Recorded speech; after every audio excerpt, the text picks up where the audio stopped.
1592년 일본의 침공으로 조선은 전쟁의 소용돌이에 휘말렸습니다. 그 전쟁의 선봉에는 낯선 이름 하나가 있었습니다. 고니시 유키나가 무사보다는 상인에 가까웠던 그가 왜 이토록 파괴적인 전쟁의 중심에 섰을까요?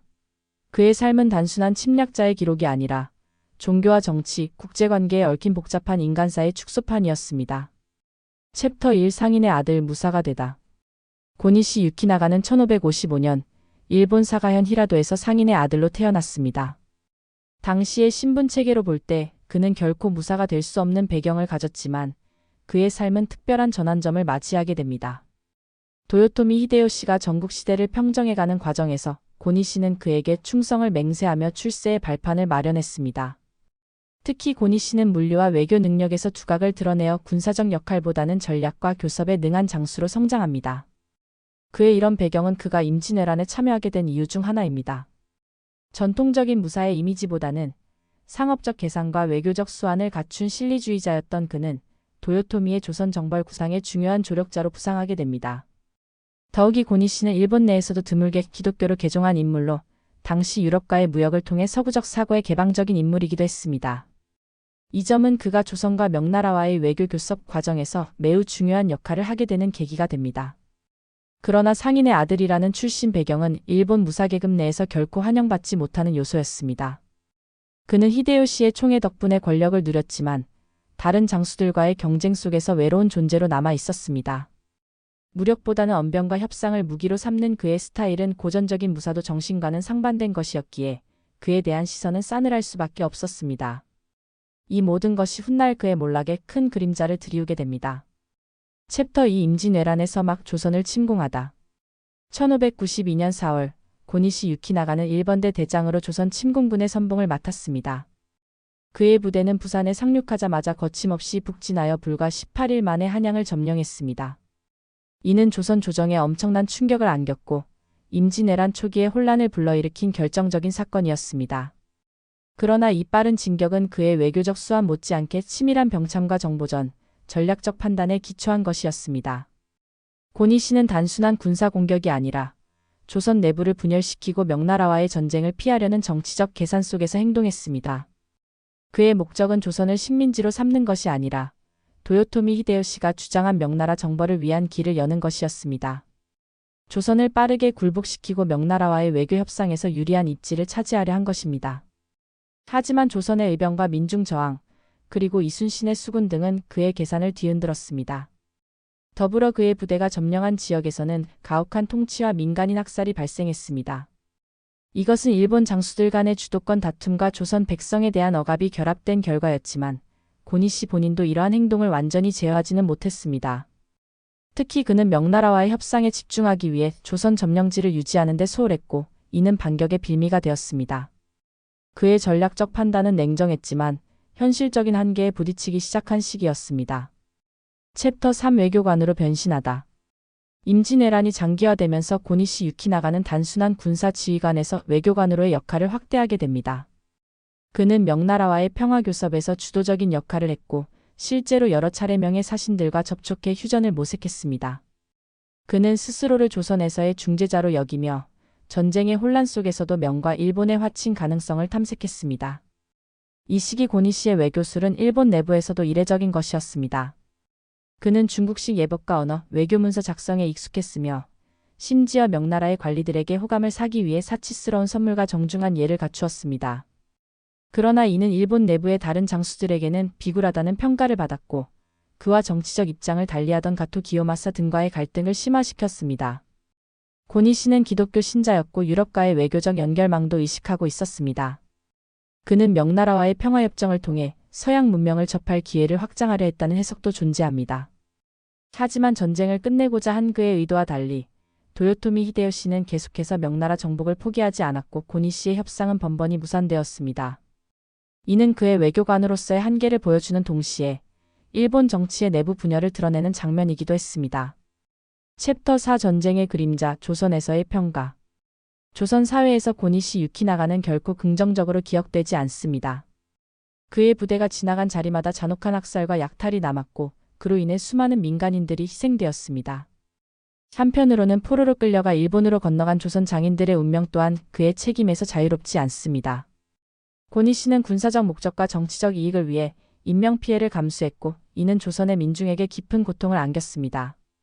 그러나 흥미로운 점은 조선 일부 관리들이 그를 외교창구로 인식하고 있었다는 사실입니다.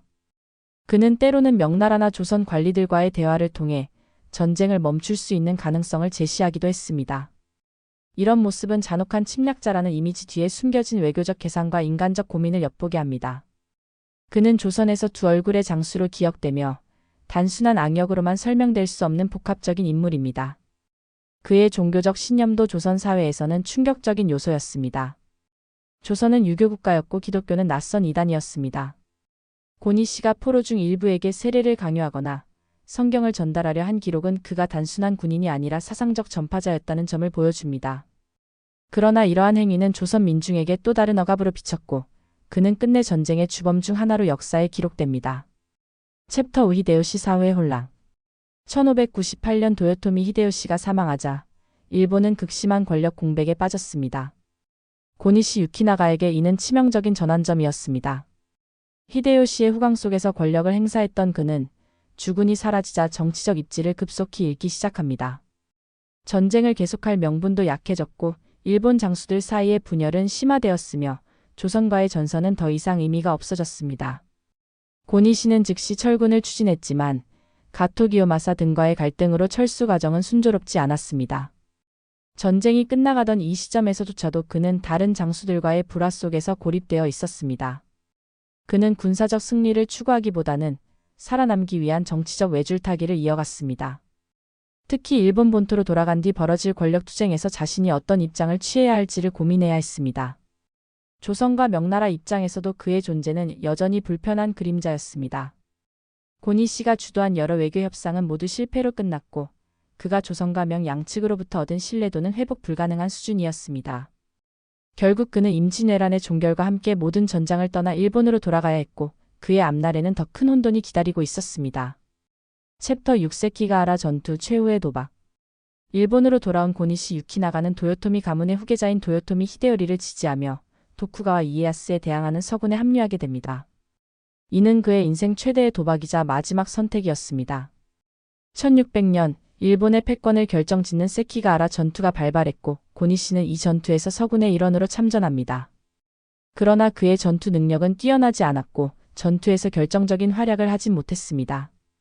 오히려 그의 역할은 배후에서의 외교적 중재와 연합군 조직에 가까웠습니다. 하지만 동군의 도쿠가와 이에야스가 승리하면서 고니시의 운명은 완전히 뒤바뀌게 됩니다. 그는 패전국의 장수로 몰락하게 되었고 곧바로 체포되어 처형당하게 됩니다. 그의 처형은 도쿠가와 정권에 의해 공개적으로 이루어졌고 이는 도요토미 가문을 지지한 세력에 대한 경고의 의미도 담고 있었습니다.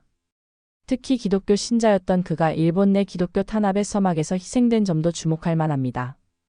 그는 칼이 아닌 신념과 정치적 선택으로 인해 죽음을 맞이한 인물이라 할 수 있습니다. 챕터 7 기독교 신자 금기의 존재가 되다. 고니시 유키나가는 일본 역사상 드문 기독교인 장수였습니다. 그는 예수회를 통해 개종하였고 세례명은 아우구스티노의 유지웨스티아이에노였습니다. 그의 기독교 신앙은 단순한 개인의 종교가 아니라 정치적 상징으로도 작용했습니다. 당시 일본에서 기독교는 유럽과의 무역을 연결짓는 열쇠였고 동시에 도요토미 히데요시가 경계하던 사상적 침투의 통로였습니다. 고니시는 전쟁 중에도 성서를 지니고 다녔으며 포로들에게 기독교를 전파하고자 했다는 기록도 남아 있습니다. 그러나 그의 종교적 정체성은 오히려 일본 내 정치에서 불리하게 작용했습니다. 도쿠가와 이에야스는 정권을 잡은 뒤 기독교를 철저히 탄압했으며 고니시의 존재는 기독교는 반역과 연결될 수 있다는 논리의 증거로 사용되었습니다. 그의 죽음 이후에도 고니시의 이름은 일본 역사에서 금기처럼 다뤄졌습니다. 무사의 이상과는 거리가 먼 상인 출신, 외교와 신앙을 내세운 장수, 그리고 실패한 혁신가 이런 이미지들은 보수적인 일본 사회에서 외면당할 수밖에 없었습니다. 그러나 그의 존재는 일본 기독교사에서 중요한 인물로 기억되며 일부 신학자들 사이에서는 신념을 지키다 희생된 순교자로 평가되기도 합니다. 챕터 8 역사의 경계에 선 인물 고니시 유키나가는 일본에서도 조선에서도 명나라에서도 완전히 환영받지 못한 인물입니다.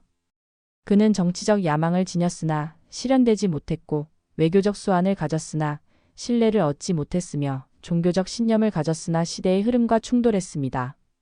그의 삶은 어느 한쪽으로도 완전히 기울지 않은 경계 위의 삶이었습니다. 조선에서는 침략자로, 일본에서는 패배자로, 명나라에서는 교섭 실패의 상징으로 남은 그의 이름은 각기 다른 기억과 평가 속에서 다르게 불리웁니다. 그러나 바로 그 모함 속에서 우리는 인간의 복잡성과 역사의 이면을 마주하게 됩니다. 전쟁과 종교, 권력과 충성, 이상과 현실 그 모든 교차점에 선고니 씨는 어떤 면에서는 동시대를 살아간 사람들의 집합적 초상이라 할 수 있습니다. 오늘날 그는 역사 속에 잊혀진 인물 중 하나로 보일 수 있습니다. 하지만 그의 이야기는 우리가 전쟁을 바라보는 시선, 타자에 대한 이해, 그리고 신념의 가치를 어떻게 받아들일 것인가에 대한 중요한 질문을 던집니다. 그가 걸어간 길은 실패로 끝났지만 그 길의 궤적은 여전히 역사의 지층 속에 선명히 남아 있습니다. 고니시 유키나가는 단순한 침략자가 아니었습니다. 그는 전쟁의 소용돌이 속에서 종교와 외교, 정치와 이상 사이를 오갔던 복잡한 인물이었습니다. 시대의 흐름에 맞서고자 했지만 결국 역사 속에 사라진 그의 삶은 전쟁이 만들어낸 비극이자 인간의 모순을 보여주는 거울입니다. 또 다른 이야기가 궁금하다면 구독과 좋아요 부탁드립니다.